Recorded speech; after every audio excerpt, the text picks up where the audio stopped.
estaria estruturada essa edificação? A gente pode, então, dizer que ela é uma residência unifamiliar de alto padrão. Vou até dar um zoom aqui para a gente ficar com uma visão um pouco melhor, né? Então, seria uma residência unifamiliar de alto padrão. Como é que você sabe isso, Marília? Com base nos dados. E aí, essa visão multidisciplinar que eu te comentei várias vezes aqui, vai nos dizer que, para o início de uma obra, a gente vai ter que ter os serviços iniciais, certo? Estamos iniciando a obra, entrando ali no terreno que está ainda com a vegetação natural, com o perfil natural dele. E aí a gente vai precisar fazer a limpeza do terreno, tá? Quando você limpa o terreno, você vai precisar também fazer o acerto onde é necessário corte, aterro, escavação, tá? Todos esses locais. Terminou a terraplenagem, a gente vai começar a fazer a mobilização do canteiro. Então, colocar os tapumes, tá? Que vão fazer a segurança do canteiro.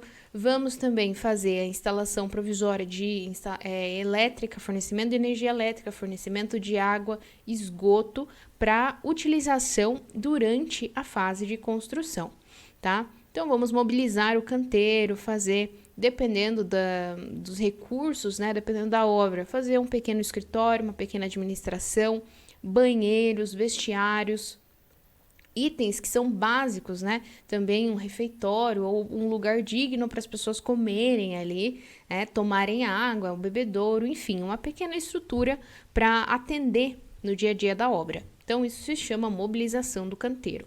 E aí a gente passa para a fase de locação e gabarito de obra. Então, se você nunca viu isso, digita no Google ou procura em algum blog, algum vídeo no YouTube. Mas a gente vai chamar o topógrafo e vai locar os pontos, referências da obra e vai fazer o gabarito.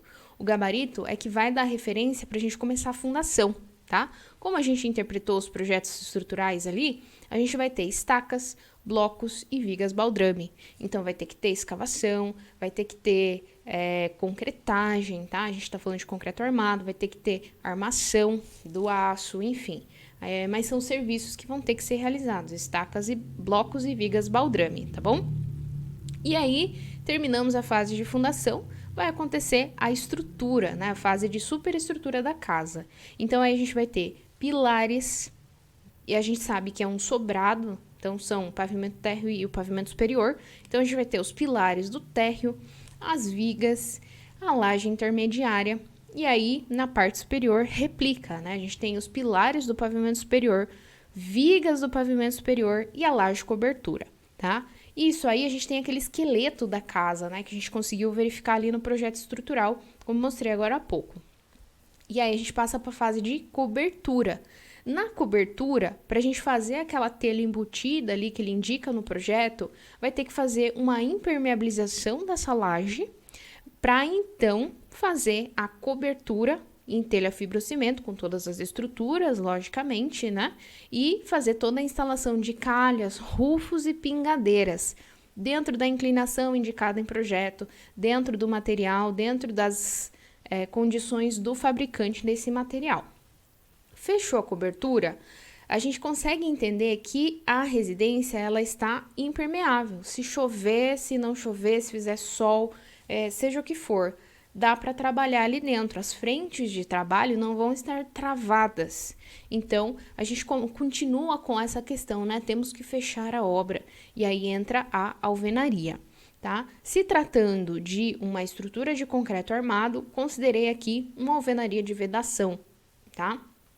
A alvenaria de vedação vai ser iniciada preenchendo todos esses vãos do concreto armado, e aí nessa fase a gente já tem que fazer a passagem da infra de elétrica, que futuramente vai receber a enfiação, vai receber todos os materiais necessários para fazer essa casa funcionar. Então, nesse momento, a gente só faz a infra, tá? Em algumas situações, passa a enfiação, mas não necessariamente, né? Pelo menos a infra tem que estar aqui. E também a execução de contramarcos das janelas. E por quê? Porque isso aí é que regula, que dá referência para a gente fazer o pré-acabamento e os acabamentos. e também, futuramente, instalar as esquadrias com algo que já esteja no nível acabado, tá? Lembrando, isso aqui é a minha sugestão de sequência de serviços para essa obra, tá? Outro engenheiro planejador, outro arquiteto, você que está me ouvindo aí, às vezes pode ter uma compreensão diferente de obra, por conta da questão que a gente já discutiu aqui, da cultura de construção, da filosofia da construtora, tá? Da filosofia sua de pequenos construtores, suas experiências anteriores, de acordo com o tipo de projeto também, enfim. Não tem certo ou errado, existem melhores práticas, tá? Mas sempre seguindo a norma, lembrando, sempre seguindo boas práticas. Então, execução de contramarcos, e aí a gente passa para algo chamado de pré-acabamento, onde a gente faz a instalação dos batentes, com quase a mesma essa função aí da execução de contramarcos, e a infra de hidráulica, tá? Se tratando de blocos de vedação, antes mesmo da gente fazer os acabamentos, revestimentos em argamassa, revestimentos em gesso, a gente já deve deixar pronta essa infra de hidráulica que vai passar pelas paredes, a fim de que, quando a gente fizer o revestimento em argamassa, não seja necessário quebrar ele, né? Fazer esse retrabalho. Já quebra ali o bloco, deixa embutido e passa a massa, fica tudo bonitinho. E aí a gente inicia a fase de acabamentos. O que vai envolver os acabamentos de um projeto como esse? Revestimento interno em argamassa, chapisco, emboço, reboco, revestimento externo em argamassa também. A gente pode fazer o reboco da fachada, revestimento interno em gesso, no caso, passar gesso liso nas paredes. Execução de contrapiso, então a gente tem a laje de concreto, coloca ali uns 5 centímetros de contrapiso, né? Fazendo todo o caimento, tudo certinho. Impermeabilização das áreas molhadas, revestimento cerâmico para piso, revestimento porcelanato também para piso, revestimento cerâmico para paredes. Eu vou incluir aqui também, a gente não sabe, né? Mas na maioria desses projetos também pode existir revestimento porcelanato para a parede, tá? Vou incluir aqui, porque em alguns projetos, talvez nesse, talvez em outros, você vai utilizar esse item. E também o forro de gesso, que aí com todas a infra de hidráulica passada, a gente consegue fazer o fechamento, e isso faz parte dos acabamentos, do forro de gesso. Fez todo esse acabamento grosso, vamos dizer assim, a gente passa para os acabamentos finos. Se tratando de uma residência de alto padrão, a gente sabe que ela vai ter instalações de esquadria, então esquadrias em alumínio, esquadrias de vidro, vidros fixos, que são muito trabalhosos, né, para executar, tem que estar no cronograma. Também a gente verificou ali que tem guarda-corpo de vidro. Verificamos também que temos paisagismo.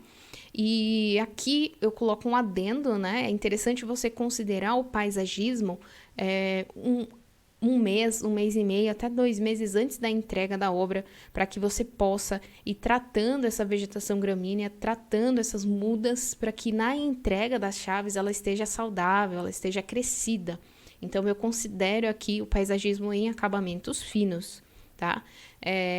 Bancadas de mármore, bancadas de granito, sejam esculpidas ou não, cubas de inox na cozinha, geralmente, tanque, e cubas de louça, se for o caso, em algum depósito, né? A gente viu ali que tem depósito, tem área de serviço, tá? Soleiras de mármore, soleiras de granito.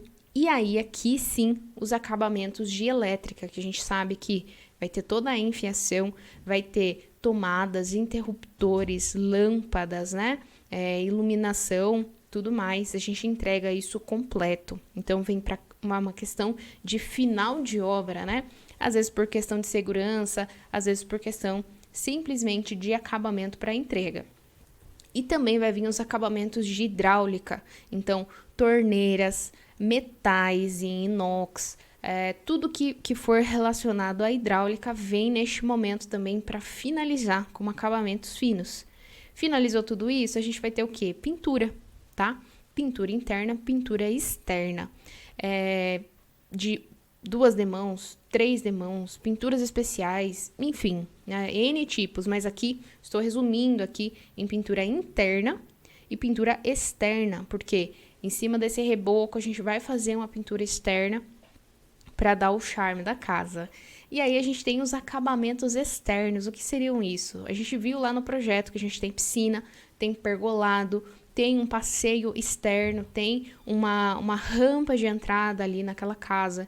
Então, você vai ter que considerar aqui a impermeabilização da piscina, revestimento cerâmico da piscina, um teste de estanqueidade na piscina, né? Não vamos liberar essa casa para o proprietário se a piscina estiver vazando. Então, a gente enche essa piscina, faz um teste aí antes de entregar para identificar algum vazamento e poder fazer isso antes da entrega das chaves, não causar esse transtorno. Também a execução das calçadas e dos pisos externos, pergolado de madeira, que a gente identificou ali. Geralmente, casas de alto padrão têm um sistema de segurança, que também é ativado ao final, né? Instalação de câmeras, instalação de rede de eletricidade, enfim. E, por fim, limpeza grossa, onde a gente tira qualquer resíduo de construção, qualquer sujeira que tenha ficado. E, por fim, a limpeza fina, que é quando a gente chama uma equipe de faxina mesmo, né? Para limpar todo o piso, limpar as janelas de vidro, passar um cheirinho na casa ali para realmente entregar e dar um prazer para o cliente nesse momento. Então, aqui é a minha forma de identificação das atividades de todos os projetos que eu mostrei para você.